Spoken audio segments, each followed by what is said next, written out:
Hello friends, स्वागत है आप सभी का हमारे YouTube channel exam 2.0 study channel पर। आज के इस वीडियो में हम एसएससी जीडी परीक्षा 2023 के लिए प्रैक्टिस सेट नंबर 10 को कवर करने वाले हैं।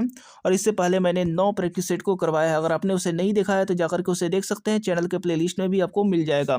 तो चलिए इस वीडियो को शुरू करते हैं। और इस वीडियो में हम लोग 20 जीके जीएस को कवर करेंगे। कितने करेंगे? 20 जीके जीएस को कवर करेंगे। तो देखते हैं आप लोग इसमें से कितना कर पाते हैं। तो आज का पहला प्रश्न यहाँ पर दिया गया है कि नीति आयोग का पदेन अध्यक्ष कौन है। ऑप्शन दिया गया है योजना और विकास मंत्री, वित्त मंत्री, प्रधानमंत्री या फिर ग्रामीण और सामुदायिक विकास मंत्री। तो आपको बताना है कि नीति आयोग का पदेन अध्यक्ष कौन है। तो इसका करेक्ट आंसर हो जाएगा प्रधानमंत्री नीति आयोग का पदेन अध्यक्ष है। उसके बाद अगला दिया गया है सबसे खराब वायु प्रदूषण उत्पन्न करने वाला पदार्थ कौन है। तो इसमें से करेक्ट आंसर क्या होगा? ऑप्शन दिए गए हैं sulphur dioxide, carbon dioxide, carbon monoxide या फिर धुआं। तो इसका करेक्ट आंसर आपको बताना है कि सबसे खराब वायु प्रदूषण उत्पन्न करने वाला पदार्थ है। तो इसका करेक्ट आंसर हो जाएगा कार्बन मोनोऑक्साइड को सबसे खराब वायु प्रदूषण उत्पन्न करने वाला पदार्थ कहा जाता है। उसके बाद अगला प्रश्न यहाँ पर दिया गया है कि वह मृदा जल कौन सा है जो पौधों के लिए अति आवश्यक है। तो आपको बताना है कि वह मृदा जल कौन सा है जो पौधों के लिए अति आवश्यक है। ऑप्शन दिया गया है गुरुत्वीय जल, कोशिका जल, असंजक जल या फिर यौगिक जल। तो इसका करेक्ट आंसर आपको बताना है। तो इसका करेक्ट आंसर हो जाएगा ऑप्शन नंबर बी, कोशिका जल। इसके बाद अगला प्रश्न यहाँ पर दिया गया है कि निम्नलिखित में से किस परिस्थिति के अंतर्गत राज्यसभा को भंग किया जा सकता है। ऑप्शन दिया गया और इसमें से करेक्ट आंसर आपको बताना है। तो मैं आपको बता दूं, इसका करेक्ट आंसर हो जाएगा उपरोक्त में से कोई नहीं। यानी किसी भी परिस्थिति के अंतर्गत राज्यसभा को भंग नहीं किया जा सकता है, क्योंकि ये एक अस्थायी सदन होता है और यह कभी भी विघटित नहीं होती है। आपको याद रखना है कि इसको कभी भी भंग नहीं किया जा सकता है। ऑप्शन नंबर यहाँ पर डी करेक्ट हो जाएगा। इसके बाद अगला प्रश्न यहाँ पर दिया गया है कि आयुष्मान भारत का संबंध किससे है। ऑप्शन दिया गया है स्वास्थ्य, खेल, परिवहन या फिर उद्योग। तो इसका करेक्ट आंसर क्या हो जाएगा? इसका करेक्ट आंसर हो जाएगा स्वास्थ्य से आयुष्मान भारत का संबंध है, जिसकी शुरुआत अप्रैल 2018 में प्रधानमंत्री नरेंद्र मोदी द्वारा की गई थी। तो आपको याद रखना है कि अप्रैल 2018 में की गई थी आयुष्मान भारत की शुरुआत। उसके बाद अगला दिया गया कि निम्नलिखित में से कौन सी ऑप्टिकल डिस्क है। आपको बताना है कि इसमें से कौन सी ऑप्टिकल डिस्क है।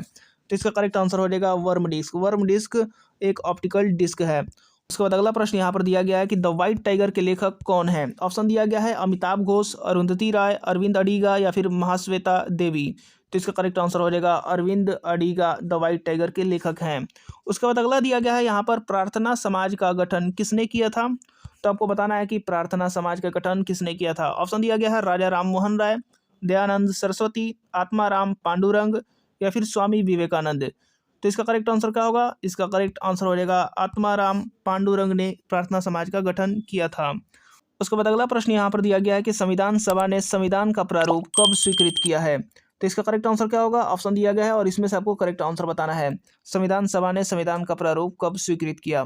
तो इसका करेक्ट आंसर हो जाएगा ऑप्शन नंबर ए, 26 नवंबर 1949 को संविधान सभा ने संविधान का प्रारूप स्वीकृत किया। उसके बाद अगला दिया गया यहाँ पर राज्य नीति के निदेशक सिद्धांतों को निम्नलिखित में से किस में से अपनाया गया था। तो आपको बताना है कि राज्य नीति के निदेशक सिद्धांतों का निम्नलिखित में से किस में से अपनाया गया था। ऑप्शन दिया गया ब्रिटिश संविधान, स्विस संविधान या फिर यूएसए संविधान या फिर आयरिश संविधान। तो इसका करेक्ट आंसर क्या होगा? इसका करेक्ट आंसर हो जाएगा आयरिश संविधान में से अपनाया गया था। ऑप्शन नंबर डी करेक्ट हो जाएगा। उसके बाद अगला देखते हैं। इसके बाद अगला प्रश्न यहाँ पर दिया गया है कि निम्नलिखित में से किसने विज्ञान की 2 भिन्न शाखाओं में नोबेल पुरस्कार प्राप्त किया है। तो आपको बताना है कि 2 भिन्न शाखाओं में नोबेल पुरस्कार किसने प्राप्त किया है, विज्ञान की 2 भिन्न शाखाओं में। ऑप्शन दिया गया है Russell Hulse, David Lee, madam Curie या फिर पॉल बियर। तो इसका करेक्ट आंसर आपको बताना है। तो इसका करेक्ट आंसर हो जाएगा मैडम क्यूरी। मैडम क्यूरी ने विज्ञान के 2 भिन्न शाखाओं में नोबेल पुरस्कार प्राप्त किया। एक पहला था भौतिक विज्ञान में यानी फिजिक्स में, और दूसरा था केमिस्ट्री में यानी रासायनिक विज्ञान में। फिजिक्स का जो नोबेल पुरस्कार प्राप्त किया था वो 1903 में प्राप्त किया था, और केमिस्ट्री का जो प्राप्त किया था वो 1911 में नोबेल पुरस्कार प्राप्त किया था। उसके बाद अगला दिया गया यहाँ पर निम्नलिखित में से वह व्यक्ति कौन है जिसे भारतीय मिसाइल प्रौद्योगिकी का पिता कहा जाता है। तो इसका करेक्ट आंसर क्या होगा? आपको बताना है। भारतीय मिसाइल प्रौद्योगिकी का पिता कहा जाता है। ऑप्शन दिया गया है doctor UR Rao, doctor APJ Abdul Kalam, doctor Chidambaram या फिर डॉक्टर होमी भाभा।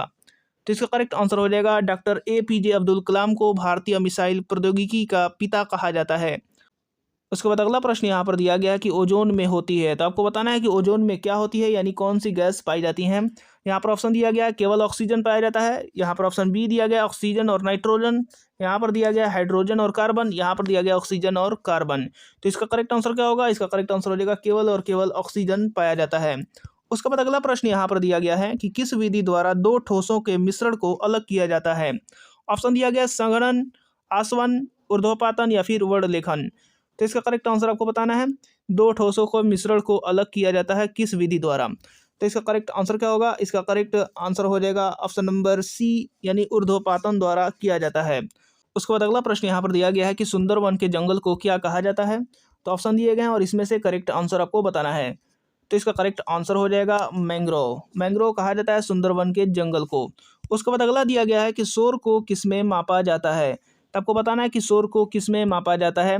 तो इसका करेक्ट आंसर क्या हो जाएगा, इसका करेक्ट आंसर हो जाएगा डेसिबल। डेसिबल में मापा जाता है।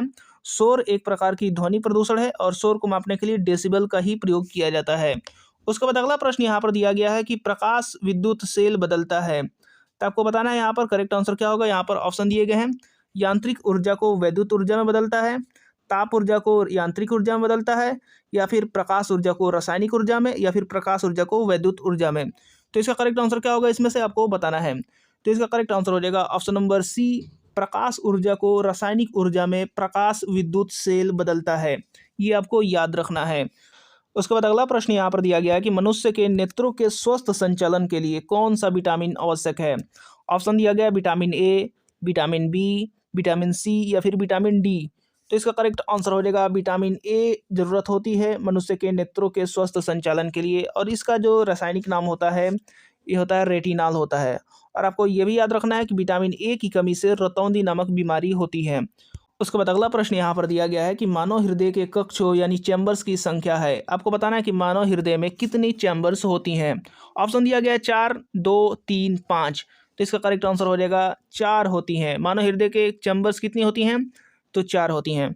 उसके बाद अगला प्रश्न यहाँ पर दिया है और इस वीडियो का लास्ट प्रश्न दिया गया है कि खालसा पंथ की नींव किस सिख गुरु ने डाली। तो इसका करेक्ट आंसर आपको बताना है। खालसा पंथ की नींव किस सिख गुरु ने डाली थी। तो इसका करेक्ट आंसर आपको बताना है। यहाँ पर दिया गया गुरु गोविंद सिंह, गुरु अर्जुन सिंह, गुरु हरगोविंद या फिर गुरु तेग बहादुर। तो इसका करेक्ट आंसर हो जाएगा option number A. Option number A correct हो जाएगा गुरु गोविंद सिंह। गुरु गोविंद सिंह ने खालसा पंथ की नींव डाली थी।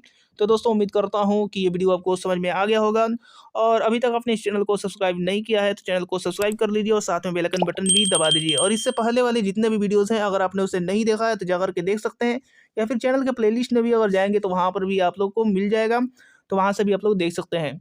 तो मिलते हैं अगले वीडियोज़ में अगले प्रैक्टिस सेट के साथ।